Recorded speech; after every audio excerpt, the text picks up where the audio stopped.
At 45.5 carats, the Hope diamond is the largest blue diamond ever discovered. The fabulous gem has a tangled history that can be traced back across centuries. Given its rarity and splendor, it is not surprising that such a gem should acquire a reputation.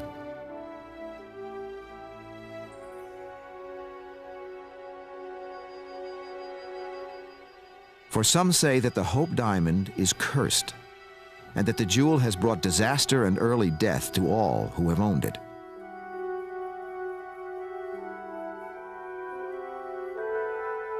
Humanity has assigned supernatural abilities to precious stones from the time that the first primitive people discovered and worshipped the glittering pebbles that we now call jewels.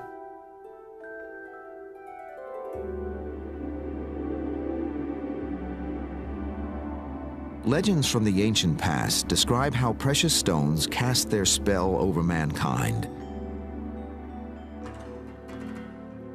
One ancient Persian creation myth gives a vital role to gems in the story of the Garden of Eden and the temptations of Satan.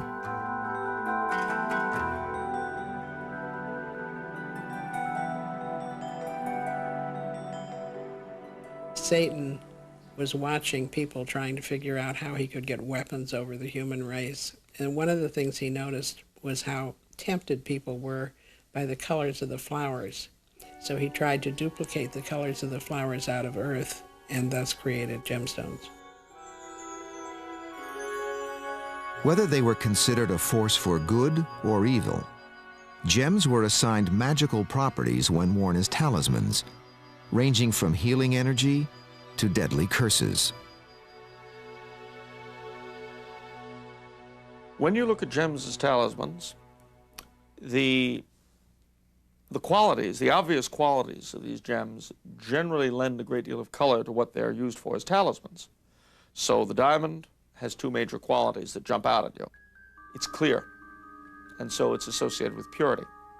And it's the hardest element known to us, so it's also associated with strength, with protection.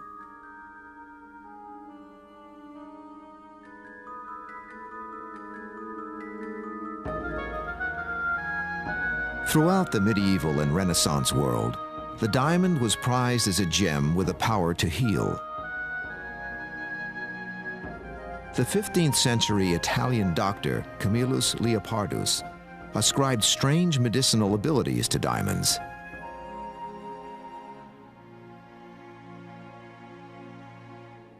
Could this stone possess the power to heal? The diamond is a help to lunatics and such as are possessed with the devil. It gives victory over enemies. It tames wild beasts. It helps those who are troubled with phantoms and the nightmare. And it makes him that wears it bold and daring in his transactions. Camillus Leopardus, 15th century. It was also believed that this most precious of gems possessed powers for evil as well as good. In the Middle Ages, diamonds were regarded as the deadliest poison on earth.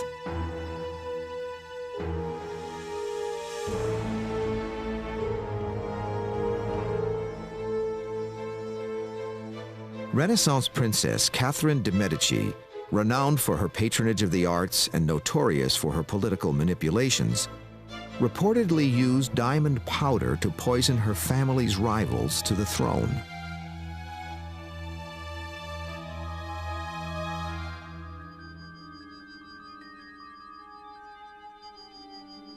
Modern science, however, has shown that there is nothing intrinsically poisonous about the gem. Swallowing diamond dust would be no more harmful than eating sand. Nevertheless, this sinister myth became accepted fact in the ancient world.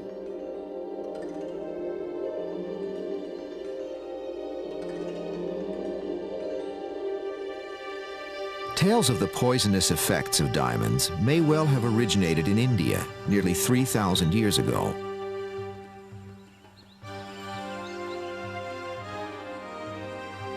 Scholars believe that the owners of ancient gem mines fabricated the story of the jewel's deadly properties in order to prevent workers from stealing diamonds by swallowing them.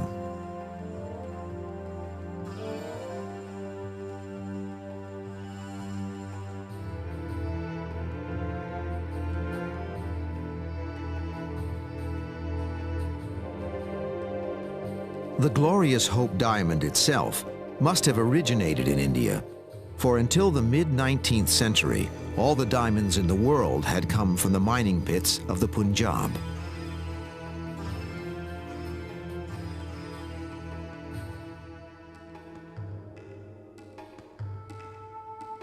Diamonds were being mined in India as long ago as 800 years before the birth of Jesus. The gem was so highly prized that Indian diamond merchants counted as their customers the Caesars of Rome and the emperors of China. By the 17th century, Indian mining towns were among the wealthiest cities in the world.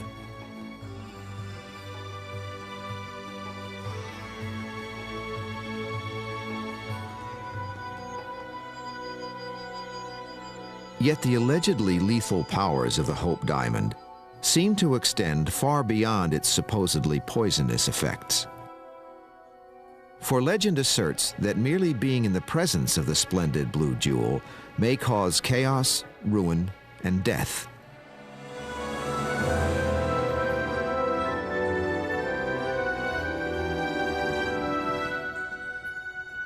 According to tradition, the curse of the Hope diamond originated in 17th century India during the reign of the Mughal emperors.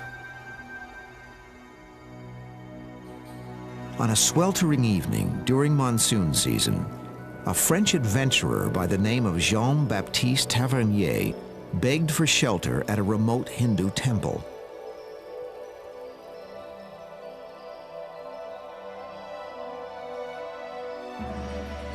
The center of worship for the temple was an enormous jewel-covered statue of a Hindu god. The god's all-seeing eyes were fashioned from huge diamonds of the darkest and rarest blue, each of them weighing over 100 carats.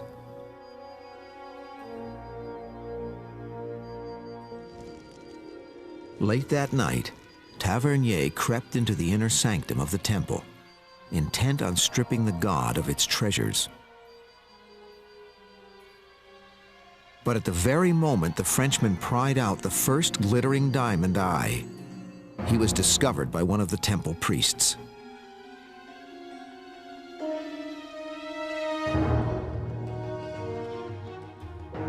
Pursued by the enraged holy men, Tavernier barely escaped from the temple with his life. But he clutched in his hand a glittering prize, the largest blue diamond in the history of the world. The Hope diamond is supposed to have been the eye of an idol.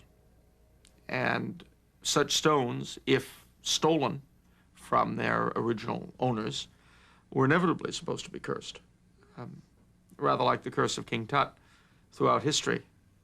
Sacred things put to profane uses have always brought horror and harm to the profaner.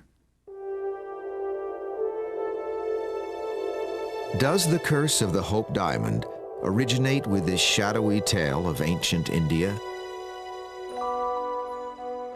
The source of the Hope diamond is the first big mystery, because we don't know positively where it did come from.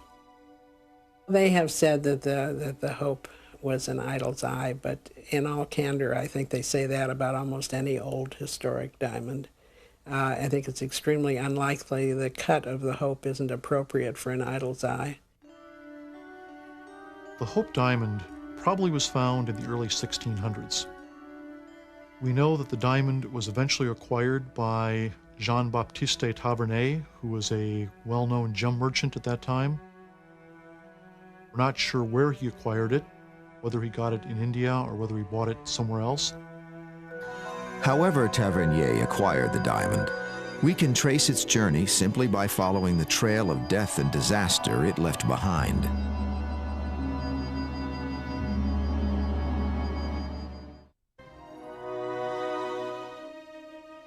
The extraordinary blue diamond that would later be called the Hope possesses a curse that is at least 3 centuries old.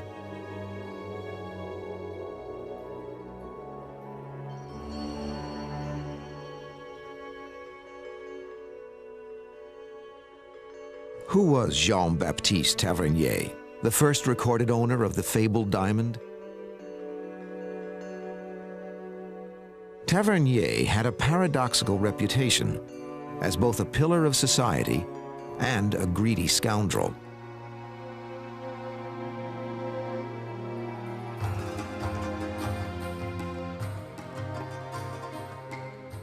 Tavernier traveled the world and became the premier diamond merchant of Europe and Asia in the 17th century.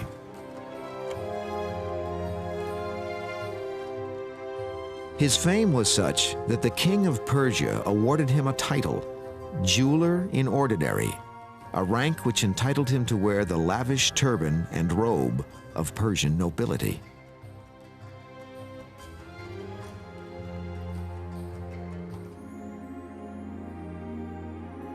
In 1642, Tavernier first recorded his possession of an incredible blue diamond. At an astonishing 112 carats, it was nearly the size of a man's fist.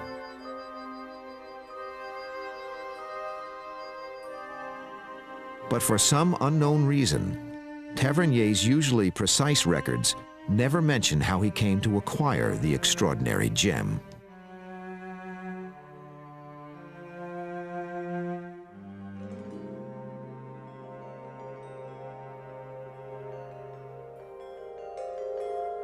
Tavernier was a man of great integrity.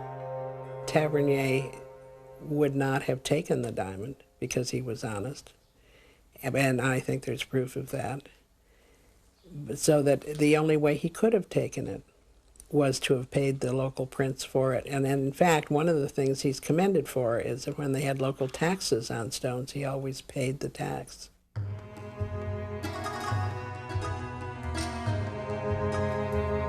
All that is certain is that, somehow, Jean-Baptiste Tavernier had come into possession of one of the most extraordinary diamonds in the history of the world.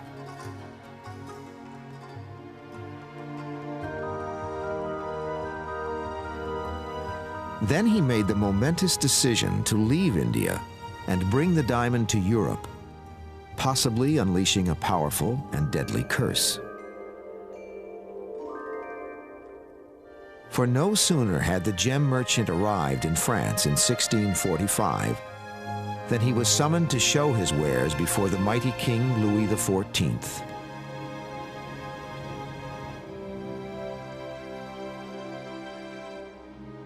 Louis had dubbed himself the Sun King, a fitting title, for he was the most powerful monarch in Europe, his glittering court at Versailles the envy of the world.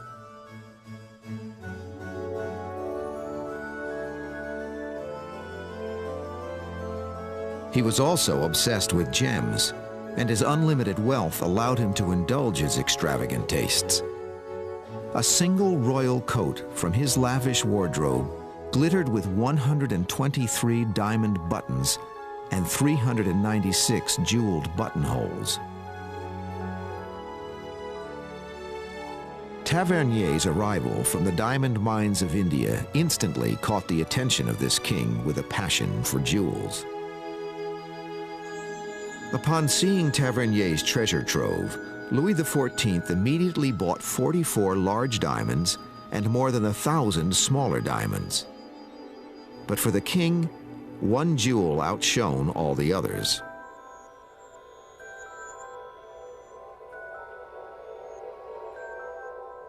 To the dazzled monarch, the great blue diamond was a treasure beyond price.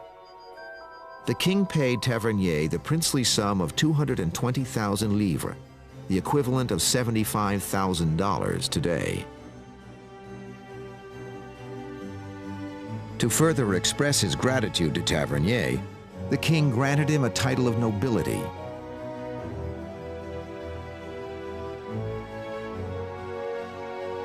Suddenly, with the sale of his most precious jewel, Tavernier rose from an itinerant merchant to a prosperous aristocrat. But no sooner had Tavernier left the royal court of France than the curse of the Hope Diamond seemingly began to take its dreaded effect.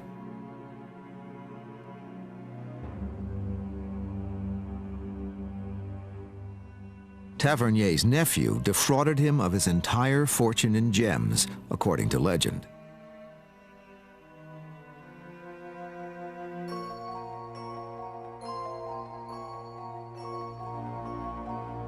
Destitute, the broken and aging Tavernier returned to India in a last desperate attempt to rebuild his fortune.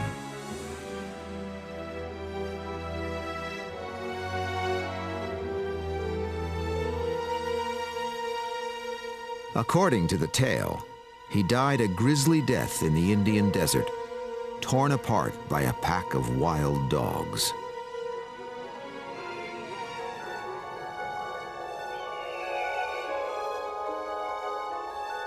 Although these accounts were widely believed, Tavernier's body was never recovered. The facts behind Tavernier's disappearance would not be revealed for over 100 years.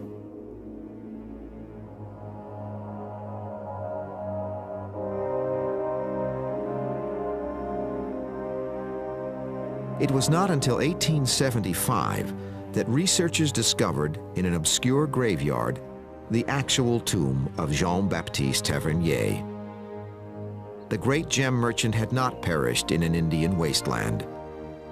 He had died in Russia, in the heart of Moscow, and far from being a broken man, Tavernier had in fact lived a long and prosperous life.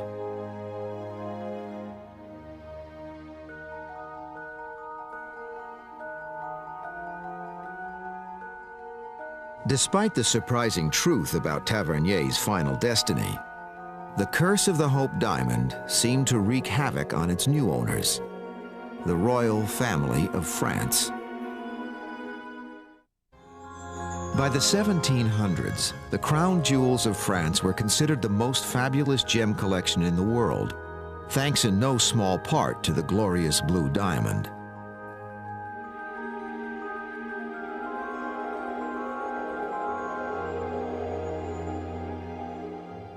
But no sooner had Louis XIV acquired the blue diamond from Tavernier than the king suffered a slow and agonizing death from gangrene, a result, it was said, of the curse of the blue diamond.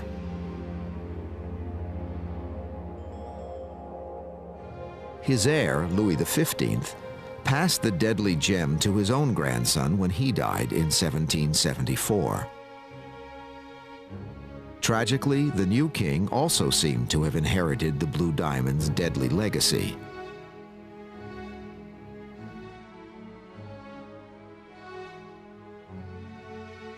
Louis and his young Austrian wife, Marie Antoinette, seemed more concerned with the latest fashions and the scandalous gossip of the court than they were about politics or the starving masses.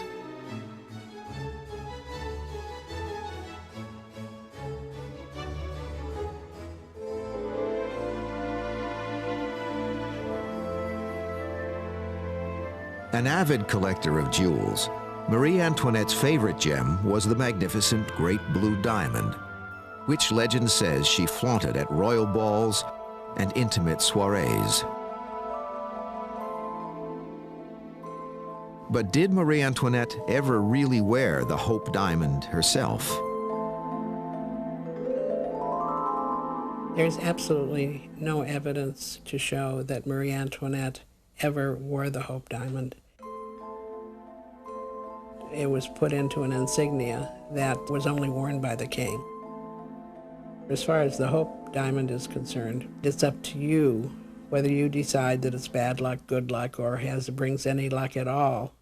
But if you're going to reach some conclusion, please base it on a true story. Don't, for example, say that Marie Antoinette had bad luck because she wore the diamond when she didn't. Whether or not Marie Antoinette wore the Hope Diamond, It seemed as if the blue jewel was an outward metaphor for the greed and avarice that led to the royal family's downfall. July 14th, 1789, an angry Parisian mob stormed the French prison called the Bastille.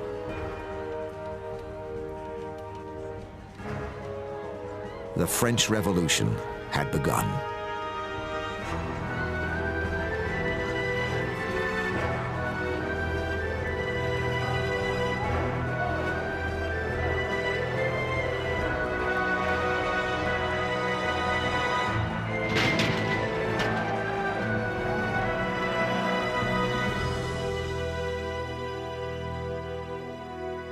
Wealthy aristocrats suddenly found themselves on trial for crimes against the people.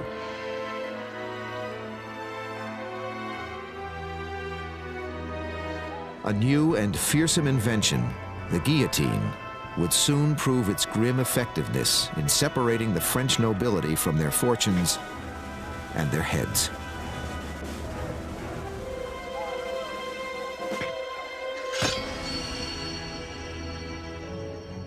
Sensing mortal danger, the king and Marie Antoinette fled the Palace of Versailles under cover of darkness. They took with them only their most cherished possessions, including the great blue diamond.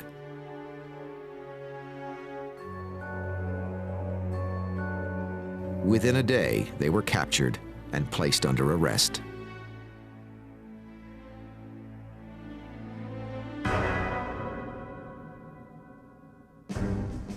In 1793, Marie Antoinette and King Louis XVI of France marched up the steps to the guillotine before a vengeful mob of thousands. The necks that had once worn the magnificent blue diamond now felt the deadly kiss of the guillotine's blade.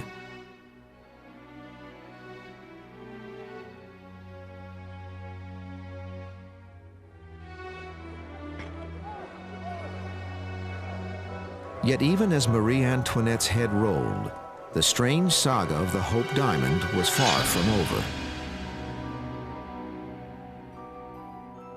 For with the Hope Diamond and the crown jewels now in the hands of the French National Assembly, the story of the Great Blue Diamond would take an even more bizarre turn.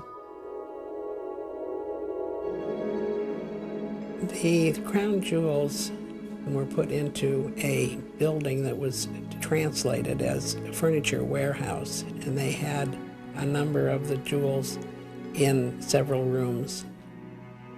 A man who was in prison heard about the warehouse, and he recruited a lot of other people to join him in robbing the crown jewels. The aftermath of all this is a little bit like a musical comedy or something, because they robbed the jewels over a 6-day period. And at times they invited their girlfriends in and had a picnic while they were there.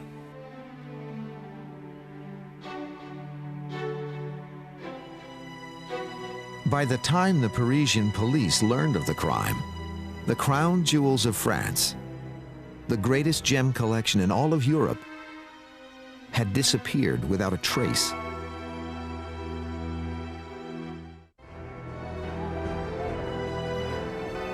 Swept up in the reign of terror following the French Revolution and the execution of King Louis XVI, the great blue diamond of the crown vanished from sight.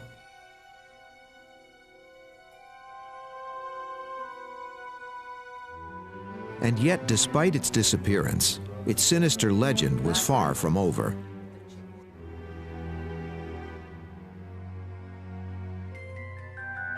"20 years after the French Revolution, in 1813, a much smaller blue diamond turned up in an obscure London jewelry store. Though differing in size and shape, the gem's color was the same deep, rich hue as the great blue diamond of France. Was this the same rare jewel recut to disguise its source?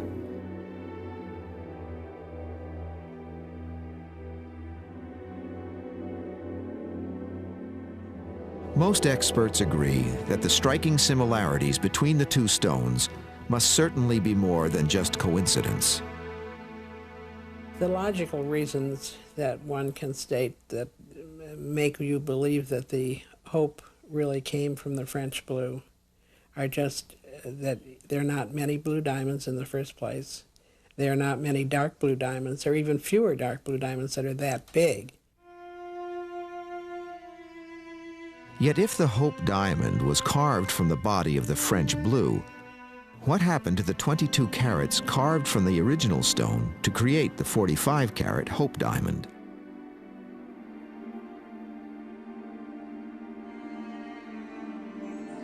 Are there other, smaller stones cut from the giant blue diamond of the French crown? The biggest mystery of the Hope diamond, it would seem to me, if there is a curse, what happened to the rest of Tavernier blue? If there are one or two other stones, are they similarly cursed?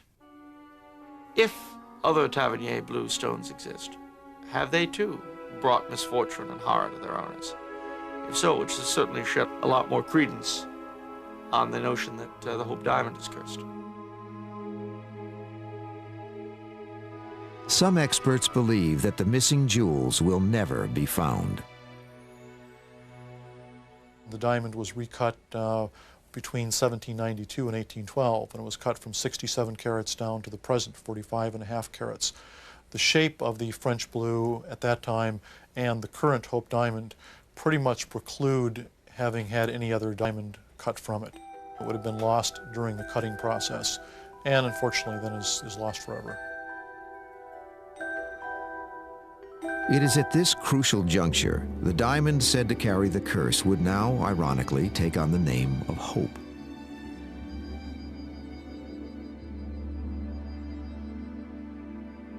In 1830, British aristocrat Henry Philip Hope, heir to a banking fortune, purchased the blue diamond from a London gem merchant for $90,000, the equivalent of $1.5 million today. He died childless, his fortune inherited by his nephew, Henry Thomas Hope, who died suddenly as well.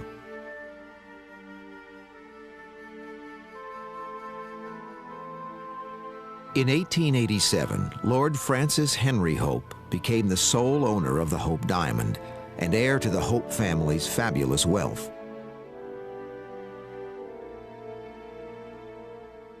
He seems to have been a gambler and someone who frequently was short of money.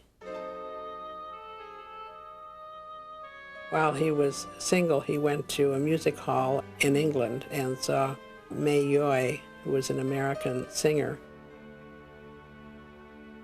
He was captivated by her. He went to every time she performed and sat and watched her. In 1894, Madcap May Yoy, as the press called her, was as famous for her notorious off-stage escapades as she was for her on-stage roles. Despite their difference in social class, Lord Hope and the young singer became engaged.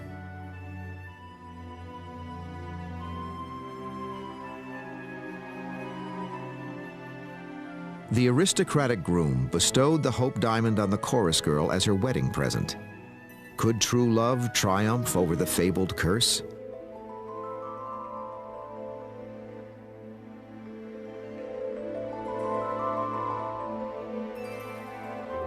It was not to be.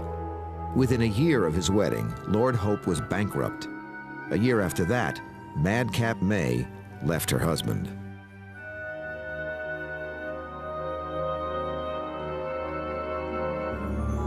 Financially and emotionally devastated, Lord Hope sold the dazzling blue diamond he had given to his bride for a sum of $140,000, the equivalent of nearly $2 million today.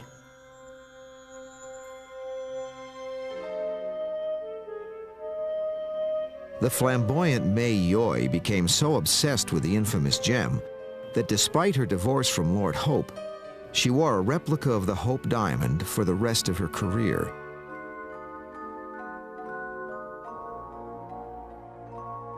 Tragically, the curse seemed to cast its shadow across her life as well. For when she founded a hotel she named the Blue Diamond, it burned to the ground within months of opening.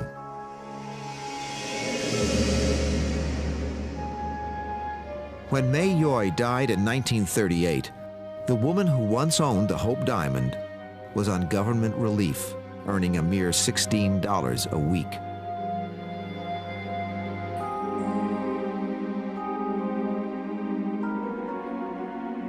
Whether the curse of the Hope Diamond destroyed generations of the Hope family, or if the string of disasters that befell them was simply a matter of coincidence, is open to interpretation. If you ask me that question straight out, is there a curse on the Hope Diamond, I would hem and I would haw. And I would say, well, perhaps it's coincidence. Remember that precious gems carry with them a great deal of temptation to steal. The sort of people who can generally afford to own such things very often have difficult private lives. I could tell you all sorts of things like that. If you ask me would I like it for a Christmas gift, I'd say no. For the 3 centuries of its recorded existence, the Hope Diamond shimmered like a sinister omen, a jewel with a trail of death in its wake.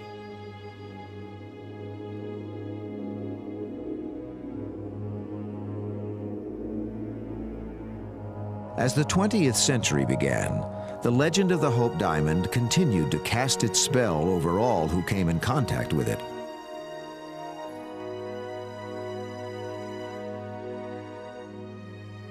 Yet scholars today believe that, surprisingly, the entire legend of the Hope Diamond's curse may be traced to a single man.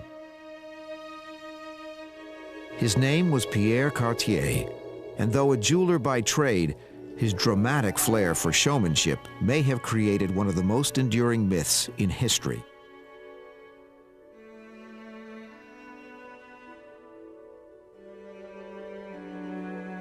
Cartier acquired the Hope Diamond in 1908. He planned to sell the fabled gem to his most eccentric client.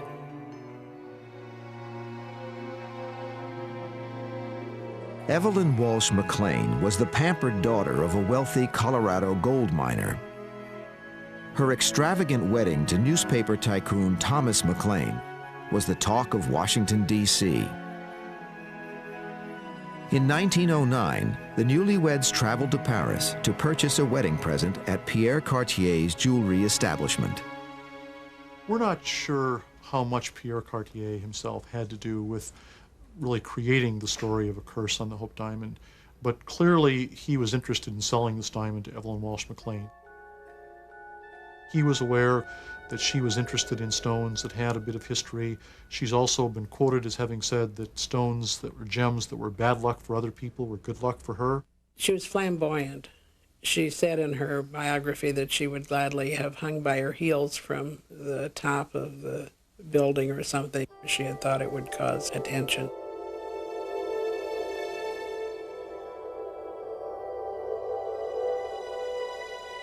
Historians believe Cartier was the first person to claim that the Hope Diamond was pried from the eye of a stone idol.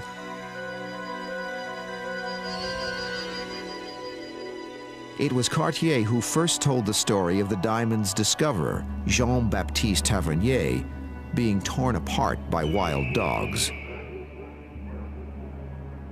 And it was Cartier who first claimed that the Hope Diamond was worn by Marie Antoinette before her beheading. Apparently, Cartier's consummate salesmanship had the desired effect. In 1911, Evelyn Walsh McLean bought the Hope Diamond for $180,000, the equivalent of $3 million today. So it seems that that had to be the origin of the story of the curse, because we don't really have any documentation that speaks of a curse any earlier than that. The tale continued to grow, for Mrs. McLean herself helped enhance the diamond's bizarre reputation. She flaunted her disdain for the diamond's legendary curse in the most outrageous ways, keeping it under the pillows of her couch, and even mounting it on a collar for her dog.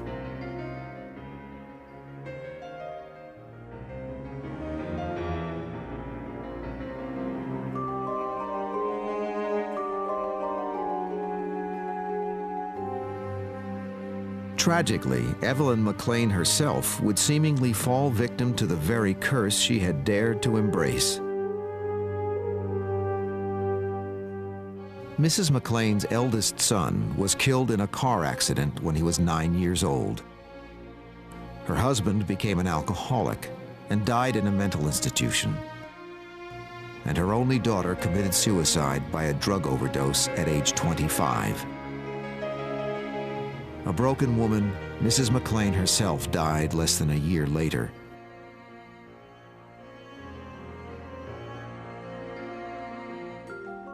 Is the tragic fate of Mrs. McLean and her family only a bizarre coincidence? Or when Cartier invented the tale of the Hope Diamond's curse, did it contain more truth than he ever knew?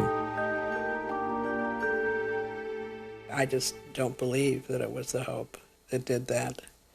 I think that the same things would have happened to them in any event. And some of the things that they say were caused by the Hope Diamond were things that happened before she ever had the Hope Diamond.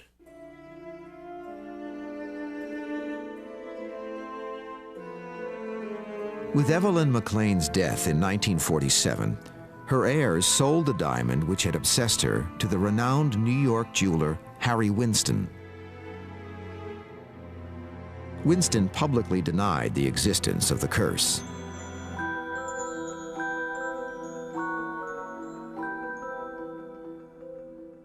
In 1958, he donated the Hope Diamond to the Smithsonian Institution in Washington, D.C.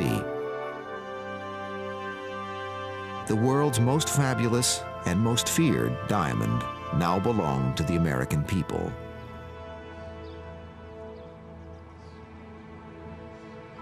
But when the gem went to the Smithsonian, did the curse go with it? Since 1958, it's been in the hands of the Smithsonian Institution. It's been in the hands of the people of the United States, and some might claim that we've had a lot of trouble since 1958. I've actually read in one place the claim made that everything from the Vietnam War to the Kennedy assassination can be laid at its nefarious doorstep.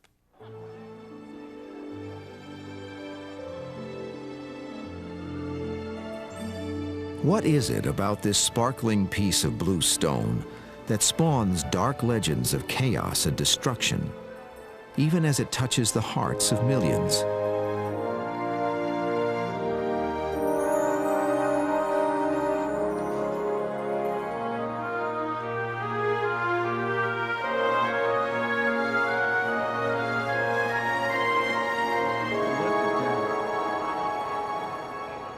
Perhaps our need to believe in the ancient curse is as old as the human imagination.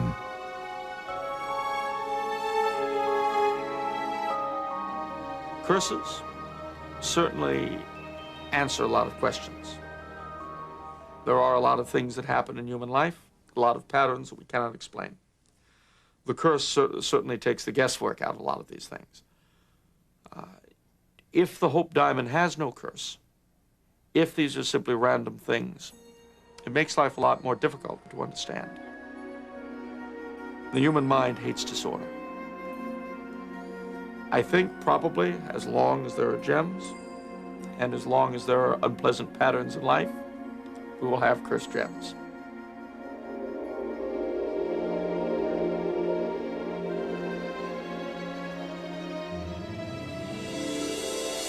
Beautiful, yet seemingly deadly. Flawless, yet apparently cursed. Perhaps it is this forbidden attraction that makes the curse of the Hope Diamond such a haunting, seductive story.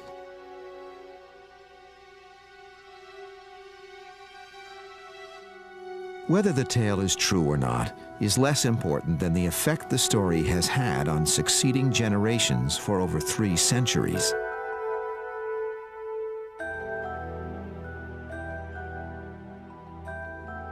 the legend of the mysterious Hope Diamond endures with the strength and dazzling fire of the diamond itself, enticing those of us who dare to go in search of history.